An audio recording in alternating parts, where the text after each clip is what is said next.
खबरों को देखते हैं और दिल्ली से इस वक्त की बड़ी खबर आपको बताते हैं। एमपी कांग्रेस की जंबो कार्यकारिणी का ऐलान कर दिया गया। जी हां, जंबो कार्यकारिणी का ऐलान कर दिया गया। 50 पार्टी उपाध्यक्ष और 105 महासचिव बना दिए गए हैं। इसके साथ ही 64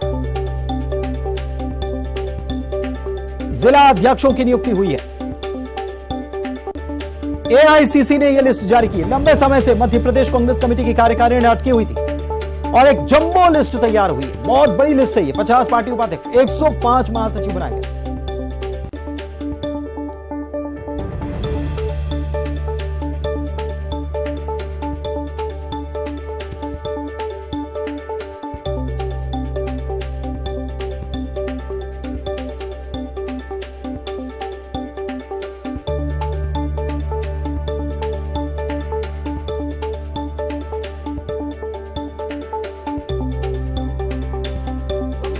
कार्यकारिणी घोषित कर दी गई है, ऐलान कर दिया गया। लंबे समय से अटकी हुई और जाहिर सी बात है कि चुनावी साल है और टीम बहुत बड़ी रखी गई है। खुश भी किया गया नेताओं को लगकर काम करने के लिए।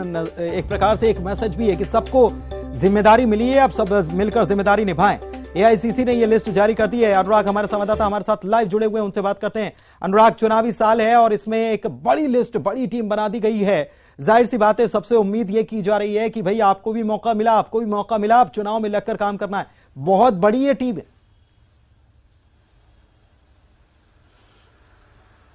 बिल्कुल, देखिए इस टीम को यदि चुनावी टीम कहें तो कोई बुराई नहीं होगी, क्योंकि एआईसीसी की तरफ से जो सूची जारी की गई है उसमें 50 उपाध्यक्ष बनाए गए, 105 महासचिव बनाए गए और इसके अलावा पूरे के पूरे 64 जिलों में नए जिला अध्यक्षों को कमान सौंपी गई है। तो बड़ा एक फेरबदल भी यदि हम कहें तो कांग्रेस का पार्टी में किया गया है और पार्टी के तमाम नए पुराने नेताओं को इसमें जगह दी गई है। और कोशिश इसी बात को लेकर है कि जाति समीकरणों के साथ कांग्रेस पार्टी के हर एक नेता को साधा जा सके। दूसरी सबसे बड़ी बात है कि इस पूरी की पूरी कार्यकारिणी में किसी भी विधायक को जगह नहीं दी गई।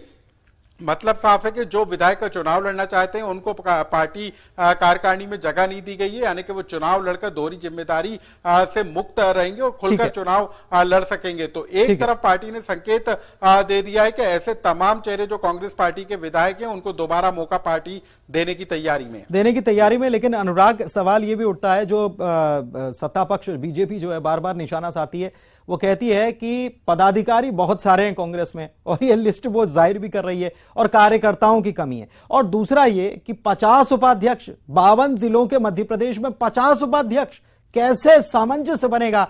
सवाल ये भी तो है।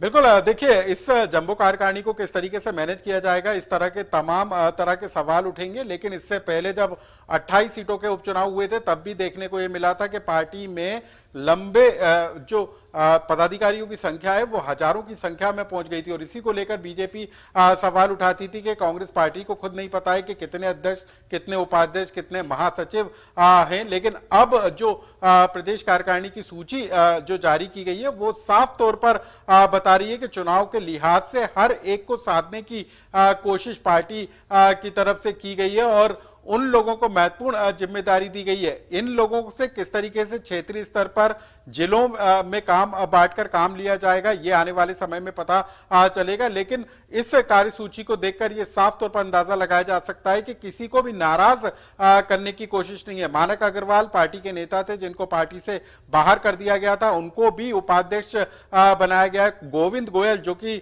महत्वपूर्ण जिम्मेदारी में थे उनको हटाया गया था, उनको भी कांग्रेस पार्टी में वापस लिया गया है। तो तमाम वो ऐसे चेहरे इस कार्यसूची में दिखाई दे रहे हैं जो पार्टी लाइन से हटकर बाहर चले गए थे, उनको दोबारा पार्टी में मौका दिया गया। यानी कि पार्टी में कोशिश इसी बात को लेकर है कि सभी को साधा राज रखा जा सके और चुनाव में किसी तरह की कोई नाराजगी पार्टी को झेलना ना पड़े, इसी का ध्यान रखा गया और शायद यही वजह है कि इतनी बड़ी कार्यसूची कांग्रेस पार्टी ने जारी की है। चलिए ठीक है, लेकिन आप देखना होगा कि बीजेपी इस पूरी इतनी जंबो कार्यकारिणी जो है इस पर क्या प्रतिक्रिया बीजेपी की आती है। बहुत शुक्रिया आपका इस जानकारी के लिए अनुराग। बढ़ते हैं आगे। बागेश्वर धाम सरकार के कथावाचक धीरेन्द्र कृष्ण शास्त्री लगातार सुर्खियों में। कभी दिव्य दरबार लगाते हैं, कभी भूत प्रेत भगाने के नाम पर विवादों में घिर जाते हैं।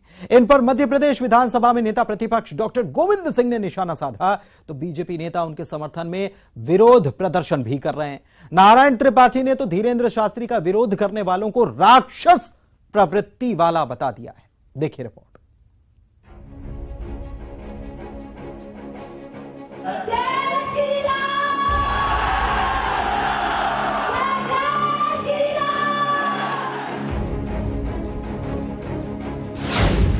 बागेश्वर धाम के विवाद में अब एमपी के राजनेताओं की एंट्री हो चुकी है।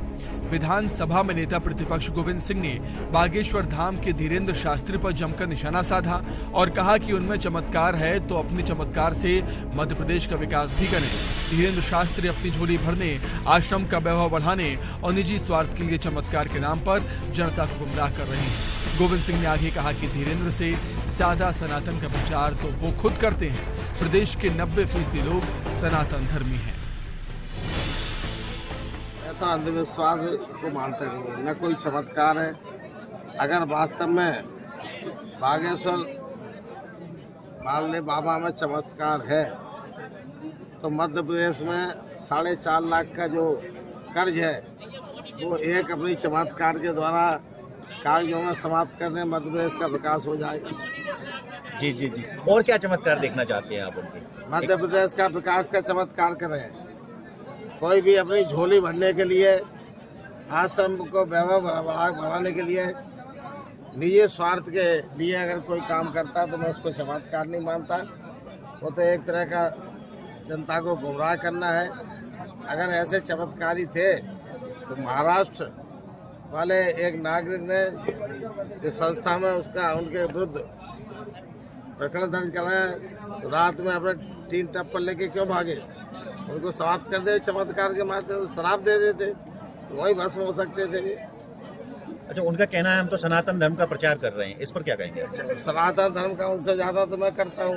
हनुमान चालीसा, बजरंग बाण, गायत्री मान, दुर्गा मान, शंकर मान, वर्षों से जब 5वीं क्लास से तब पढ़ते, वे कहाँ तब पैदा भी नहीं हुए थे।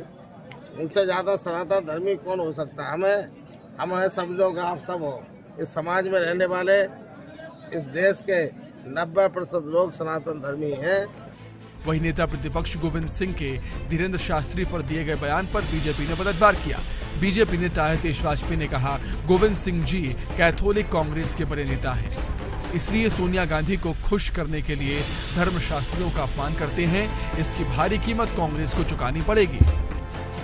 गोविंद सिंह जी कैथोलिक कांग्रेस के बड़े नेता हैं और यही कारण है कि सोनिया जी को खुश करने के लिए धर्मशास्त्रियों को, राम कथा को, कथाकारों को उल्टा सीधा बोलना, उन्हें अव्यवहारिक चुनौतियां देकर अपमानित करना, हिंदू रीति रिवाजों का अपमान करना, इस पर वो हमेशा कुछ ना कुछ बोलते रहते हैं, जो बहुत दुखद है। और भाई ठीक है, आप नहीं पसंद करते हिंदू संतों को, साधुओं को, तो छोड़ दीजिए उनको। लेकिन ये क्या हुआ कि आप केवल सोनिया जी को खुश करने के लिए इन सबको अपशब्द कहते रहें और ऐसी बातें करते रहे, ये आपको शोभा नहीं देता। कांग्रेस को इसकी भारी कीमत चुकानी पड़ेगी। अब बीजेपी विधायक नारायण त्रिपाठी बागेश्वर धाम सरकार के समर्थन में उतर आए हैं और उन्होंने भोपाल में धीरेन्द्र शास्त्री के समर्थन में प्रदर्शन किया। इस दौरान पुलिस को शिकायत देकर विरोध करने वालों के खिलाफ कार्रवाई की मांग की। नारायण त्रिपाठी ने धीरेन्द्र शास्त्री का विरोध करने वालों को राक्षस प्रवृत्ति का बताया। बाबा बागेश्वर धाम के समर्थन में हूँ, मैं धर्म गुरुओं के समर्थन में हूँ, मैं रामायण के समर्थन में हूँ, राम के समर्थन में हूँ, हम अपने ईश्वर भगवान के समर्थन में हैं। हमारे धर्म गुरु और रामायण पर बिहार हो, चाहे नागपुर हो, चाहे हिंदुस्तान के तमाम अलग अलग कोनों से हो, जब इस तरह के जो दुष्ट और राक्षस प्रवृत्ति के लोग हैं इस तरह आरोप लगाते हैं तो हमारा फर्ज और दायित्व बनता है कि हम अपने धर्म की, अपने धर्म गुरुओं की रक्षा करें और ये लड़ाई लड़ें। वही मंत्री उषा ठाकुर ने कहा कि बागेश्वर धाम के महाराज सनातन की सेवा कर रहे हैं, उनका विरोध करना राष्ट्रद्रोह है। जब जब राष्ट्रद्रोहियों को कष्ट होगा कि सनातन दृढ़ता से, मजबूती से खड़ा है, तब तब इस प्रकार के षड्यंत्र अनादिकाल से ही चले आ रहे हैं। ये ही तथाकथित कुछ वामपंथी, कुछ देशद्रोही जो बागेश्वर धाम वाले हैं उनके पीछे पड़े हैं।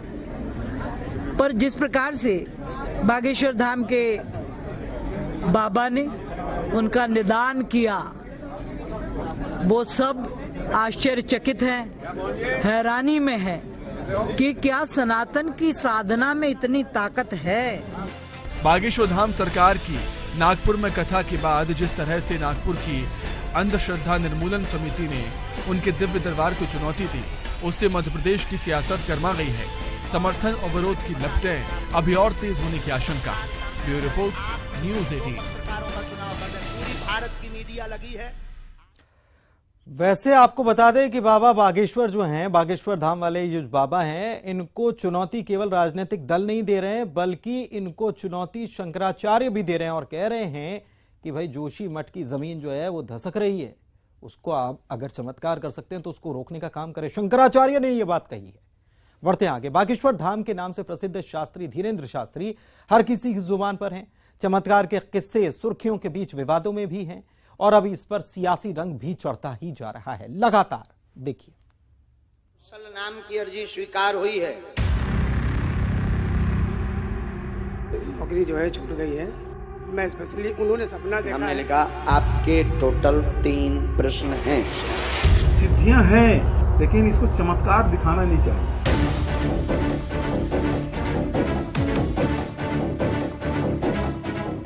छत्तीसगढ़ आजकल चमत्कार चैलेंज और सियासत का गढ़ बन चुका है, क्योंकि बागेश्वर धाम के महाराज धीरेन्द्र कृष्ण शास्त्री इस समय रायपुर में हैं।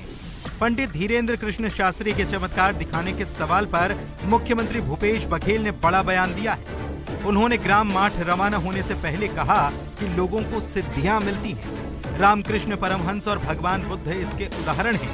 सिद्धियों से इनकार नहीं किया जा सकता, लेकिन चमत्कार नहीं दिखाना चाहिए। ये जादूगरों का काम है, ये उचित नहीं है। ऐसा नहीं, सिद्धि नहीं होती। आप किसी को मतलब इतनी सिद्धियां मिलती हैं, कोई बीमार है उसको ठीक भी कर सकते हैं, कोई सामान है वो हवा में ला सकते हैं। ये सारी सिद्धियां हैं, मिलती है। लेकिन इस मामले में 2 मैं महापुरुषों का जो वक्तव्य है उसका उद्धरण करना चाहूंगा। पहला, रामकृष्ण परमहंस। दूसरी बात, भगवान बुद्ध के जीवन में भी ऐसी घटना घटी जो साधना क्षेत्र में सिद्धियां प्राप्त कर सकते हैं, लेकिन इसको चमत्कार दिखाना नहीं चाहिए। ये जादूगरों का काम है। इससे समाज में जड़ता आती है, ये उचित नहीं है। जितने ऋषि मुनि हुए हैं उस सब ने इसको रोका है कि इस प्रकार से चमत्कार नहीं दिखाना चाहिए, सिद्धियों का प्रयोग नहीं करना चाहिए। जहां एक तरफ सीएम भूपेश बघेल ने धीरेन्द्र कृष्ण शास्त्री के चमत्कार दिखाने को गलत बताया, तो वहीं कई बीजेपी नेता धीरेन्द्र कृष्ण शास्त्री के समर्थन में खड़े नजर आ रहे हैं और कह रहे हैं बाबा का विरोध कांग्रेस की साजिश है। यह अनैतिक है, अपमानजनक है। मैं इसका विरोध करता हूं कि आप नास्तिक हो सकते हैं, लेकिन जिनके प्रवचन सुनने के लिए लाखों लोग जा रहे हैं और वो लाखों लोग जो है एक आस्था के बतौर जा रहे हैं, वहां कोई चमत्कार नहीं दिखा रहे हैं। वो हनुमान जी की कृपा से जो उसका हौसला बढ़े, उसके अंदर में ताकत हो, एनर्जी हो, इस बात का प्रयास कर रहे हैं। और धर्मांतरण के खिलाफ में लोग वापस जो है, जो धर्म परिवर्तित किए हैं, वो अपने धर्म में वापस लौटे, इस बात का प्रयास कर रहे हैं। उसका मैं स्वागत करता हूं। और बागेश्वर धाम के बाबा जी का रायपुर में भी स्वागत करता हूं। धर्मांतरण पर छिड़ी जंग के बीच सीएम भूपेश बघेल ने कहा है कि चमत्कार दिखाना जादूगरों का काम होता है। इसके बाद बागेश्वर धाम के धीरेन्द्र कृष्ण शास्त्री के समर्थन और विरोध में चमत्कार चैलेंज की सियासत चरम पर है। Bureau report, news 18।